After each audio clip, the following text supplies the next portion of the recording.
Debonair Kovacs here with number 23 of 40 Ways My Labyrinth is Like My Life. I hope your Lenten season is going well despite the fact that I'm actually posting this in the year of the great pandemic. Maybe when you see it, that's all in the past. I hope so.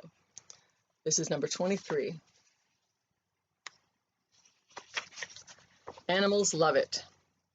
Birds come to the bowl of water at the west side of the center circle. They come at fruit time too, and I don't mind sharing a little. I said a little, scram! There's at least one hole of some small underground dweller, and since there are no bulbs in my labyrinths, that's okay. Dogs gallop through, though not big ones anymore.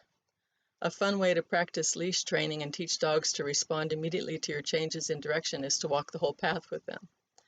Cats like to sun themselves and probably make other contributions as well, but we won't go there. The point is, we are not alone on this earth, not quite the lords of creation we used to think we were, and it's a good sign when the animals come to you. This is one of the good things about my life, too. Animals like me most of the time. I hope my presence is good for them. I know their presence is good for me.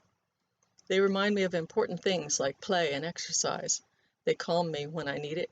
Once, during a serious crisis in my life, I went into some woods at a retreat center in central Ohio, with no other determination than to just sit still.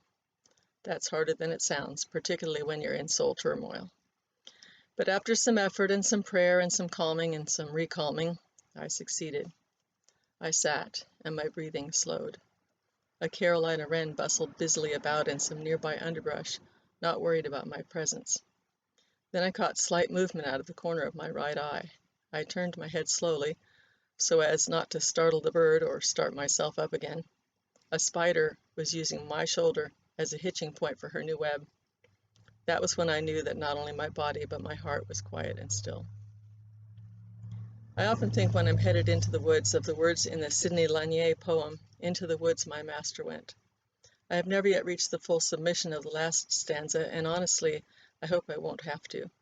But the first part is familiar to me, and if God ever requires the last, the grace of Christ will be sufficient. And here's that poem. Into the woods my master went, clean forspent, forspent. Into the woods my master came, forspent with love and shame. But the olives, they were not blind to him.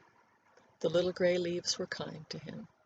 The thorn tree had a mind to him when into the woods he came. Out of the woods my master went, and he was well content. Out of the woods my master came, content with death and shame.